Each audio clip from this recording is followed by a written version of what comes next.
Hello guys, welcome to my channel. आज हम लोग रेलवे एनटीपीसी 2022 मेंस के कुछ क्वेश्चन सॉल्व करेंगे।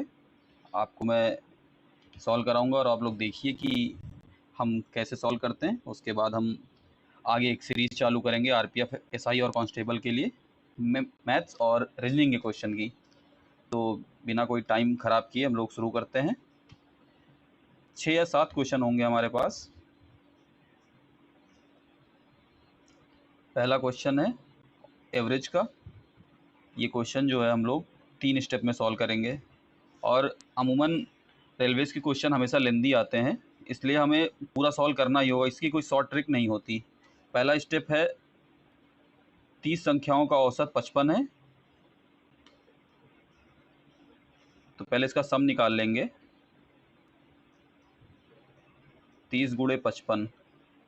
अगर सबसे ज़रूरी हम लोगों को टेबल याद होनी चाहिए पहाड़ा 11 का, 22 का, 18 का, ये जो कुछ इंपॉर्टेंट टेबल है वो हमें आने चाहिए। तो इसको हम लोग गुणा करेंगे। 30 गुणे 55 1650। उसके बाद कहा है 15 संख्याओं का औसत 51 है,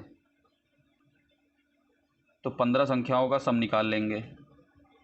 ये आएगा 15 का नम 15, 15 पचे 75, एक 76।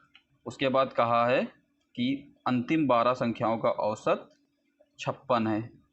इसको जब आप गुणा करेंगे तो 12 छंग 72, 12 पंचे 60, 6 67। अब ये टोटल 30 संख्याओं का सम है। इन दोनों को जब हम जोड़ेंगे तो 27 संख्याओं का सम आ जाएगा और ये आएगा 7 6 13, एक 1437 आ जाएगा। अब ये 27 संख्याओं का सम है और ये 30 संख्याओं का सम है। इन दोनों का जब डिफरेंस लेंगे तब जाके ये शेष 3 संख्याओं का औसत आ जाएगा। औसत नहीं, सम आ जाएगा। इन दोनों का डिफरेंस जब हम लेंगे, इसमें से हम घटाएंगे 1437, तो हमारे पास आएगा 213। हमारे पास बचेगा 213। 3 संख्याओं का सम 213 बचा। बाकी बची हुई ये 2 संख्याएं भी हम इसमें ऐड करेंगे। जब हम ऐड करेंगे तो हमारे पास बचेगा 355। और पूछा है कि 68, 74 और शेष 3 संख्या, मतलब हमारे पास टोटल 5 संख्या हो गई। अब इसका 5 संख्याओं का औसत निकालेंगे 5 से भाग देकर। 5 सते 35, 5 एक 5, तो हमारा आंसर हो जाएगा 71, ऑप्शन ए। अब हम लोगों को ऐसे ही सॉल्व करना पड़ेगा, इसका कोई शॉर्ट ट्रिक नहीं। अगर शॉर्ट ट्रिक जाएंगे तो आप अभी तो शॉर्ट ट्रिक से सॉल्व कर लेंगे, लेकिन एग्जाम के समय आपको शॉर्ट ट्रिक बिल्कुल भी याद नहीं आएगी। हमेशा एग्जाम ओरिएंटेड मेथड ही हम लोगों को फॉलो करना चाहिए। चलिए हम दूसरे क्वेश्चन की ओर बढ़ते हैं। दूसरा क्वेश्चन, ये उल्टा टाइप हो गया है।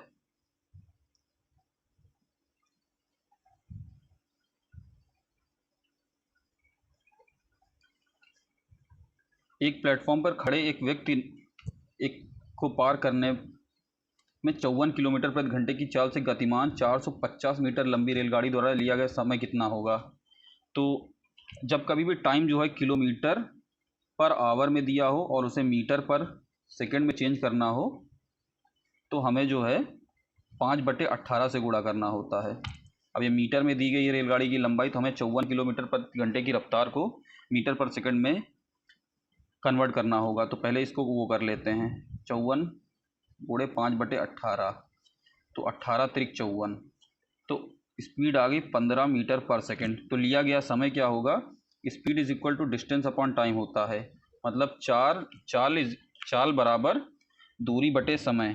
तो चाल समय है, वो हमारी दूरी है 450 मीटर और हमारी चाल है 15 मीटर पर सेकंड, तो आ जाएगा हमारा आंसर 30 सेकंड, आंसर नंबर 4। अब अगले क्वेश्चन की तरफ चलते हैं। ये मेंस के क्वेश्चन है, इस वजह से इतने लेंदी हैं। अगर जब आप प्री में बैठेंगे आरपीएफ एसआई और आरपीएफ कांस्टेबल में, तो आपको छोटे क्वेश्चन मिलेंगे, लेकिन तब भी वो लेंदी रहेंगे, हमें उन्हें पूरा सॉल्व करना ही होगा। तो ये क्वेश्चन है चक्रवृद्धि ब्याज का। ये थोड़ा लेंदी क्वेश्चन होता है, इसको मैं सॉल्व कराता हूँ आपको।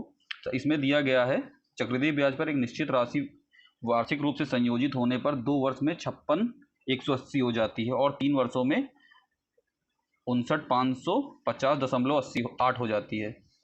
हमेशा जो चक्रवृद्धि ब्याज होता है, जैसे मान लीजिए कोई 100 रुपये की राशि है, उस पर 10% का ब्याज लग रहा है, तो ये बढ़ के 10% 110 हो जाती है। फिर इस पे लगेगा, हमेशा जो है जो बढ़ के हो जाता उस पे जो है लगता है, जब इस पे लगेगा तो ये बढ़ के 121 हो जाएगी। इसी तरह से होता है चक्रवृद्धि ब्याज में। और सिंपल इंटरेस्ट मतलब साधारण ब्याज में 100 से बढ़ के 110 होती है, फिर इसी पर इस पे लगता है, तब ये 120 हो जाती है। अब चलते हैं हम लोग क्वेश्चन पे। आपको मैंने ये एक वार्म अप दे दिया है। क्वेश्चन क्या कह रहा है कि 2 वर्षों में 56,180 हो जाती है और 3 वर्षों में 59,550.8 हो जाती है। तो जो तीसरे वर्ष में जो ब्याज मिला होगा ये दूसरे वर्ष की राशि पर मिला होगा, तो पहले इन दोनों का डिफरेंस ले लेते हैं।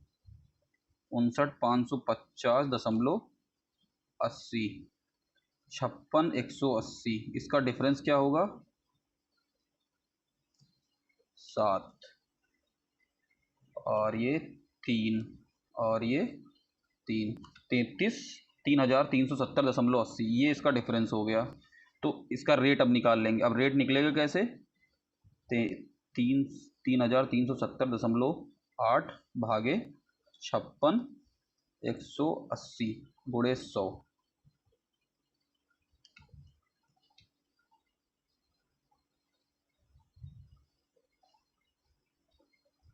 गुणे 100। यहाँ से एक जीरो हटाएंगे, यहाँ आएगा, ये ऐसे।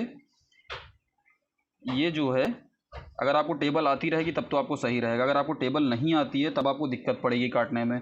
जैसे ये पूरा का पूरा 6 से जा रहा है, तो ये रेट ऑफ इंटरेस्ट जो आ गया 6% आ गया। रेट ऑफ इंटरेस्ट जब 6% आ गया, तब ये 2 वर्षों में ये राशि 56,180 हो जाती है। तो 6 का हमें सक्सेसिव आना चाहिए, क्योंकि हमेशा कंपाउंड इंटरेस्ट सक्सेसिव रेट पर चलता है। तो 6 का सक्सेसिव हम लोग कैसे निकालेंगे, आइए जानते हैं। यहाँ तक आप लोगों को समझ में आ गया, मैं रब कर रहा हूँ उसको।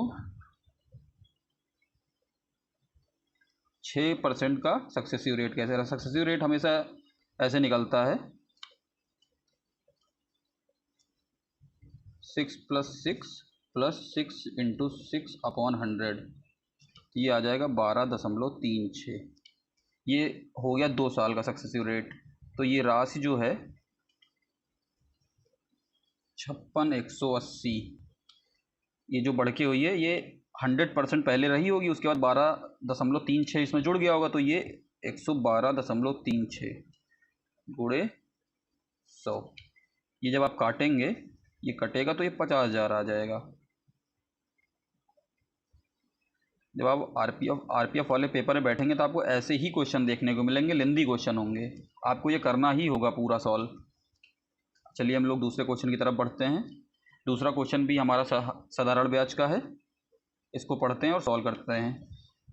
एक राशि साधारण ब्याज की निश्चित दर से 10 वर्ष में 75% बढ़ जाती है, और समान राशि वार्षिक साधारण ब्याज की समान दर से 6 वर्षों में कितने प्रतिशत बढ़ जाएगी।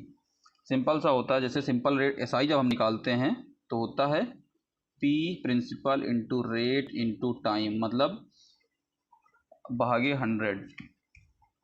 अब ये 10 मतलब एसआई जो है सीधे डायरेक्टली प्रिंसिपल पर है, फिर रेट पर है, फिर टाइम पर है। इन तीनों पर ही निर्भर करता है। अगर प्रिंसिपल बढ़ा तब भी इंटरेस्ट रेट बढ़ जाएगा, इंटरेस्ट बढ़ जाएगा, अगर रेट बढ़ा तब भी इंटरेस्ट बढ़ जाएगा, और टाइम बढ़ा तब भी इंटरेस्ट बढ़ जाएगा। तो इसमें कहा गया 10 वर्षों में 75% बढ़ जाता है, तो 1 साल में कितना बढ़ जाएगा 7.5%। और 6 वर्षों में इसको 6 से गुणा कर देंगे 7.5 को, तो आ जाएगा ये हमारा 45%। ये हमारा आंसर होगा, आंसर नंबर बी। कुछ क्वेश्चन इजी आते हैं, कुछ टफ आते हैं, कुछ लेंदी आते हैं, तो हमें सारे क्वेश्चन करने होंगे। पहले एक बार में जो हो पहले हमें वो सॉल्व कर लेने चाहिए। चलिए हम अगले क्वेश्चन की ओर बढ़ते हैं। अगला क्वेश्चन है ट्रिग्नोमेट्री का है। ये अभी आप लोगों के लिए इम्पोर्टेंट नहीं है, हम इसे बाद में करेंगे। ये एक सरल कीजिए, ये क्वेश्चन है। सिंप्लीफिकेशन हमेशा एक बेसिक रूल पे चलता है जिसे बोर्ड मास कहते हैं। बोर्ड मास, पहले ब्रैकेट, फिर ऑफ, फिर डिवीज़न, फिर मल्टीप्लिकेशन, फिर एडिशन, फिर सब्ट्रैक्शन। सबसे पहले ब्रैकेट वाले, फिर ऑफ वाले, फिर भाग करना है, फिर गुणा करना है, फिर जोड़ना है, फिर घटाना है। सबसे पहले हम लोग ब्रैकेट वाले सॉल्व करते हैं। सबसे पहले ये इतना हिस्सा आप सॉल्व कर लेंगे। तो हम लोग सबसे पहले ये हिस्सा सॉल्व करते हैं। 40 + 24 भागे 8 गुणे 6 माइनस 4 गुणे 4, 8 त्रिक 24, 6 त्रिक 18, 40 + 18 ये हो जाएगा 58, 4 चौक 16, ये बचा आपका 42। ये इतना हिस्सा आपका 42 आ गया। बाकी मैं नीचे मिटा देता हूँ। ये 42 आ गया। तो आपको आगे 72 माइनस 4 गुणे 42 + 20, ये 72 है। ये आपका हो जाएगा 4 दून 8, 4 चौक 16, ये 20। ये इसको इस पे जोड़ेगा 92, 92 माइनस, मैं यहाँ कर देता हूँ 92 माइनस 168, तो आंसर आ जाएगा आपका -76, आंसर नंबर सी। अगला क्वेश्चन है,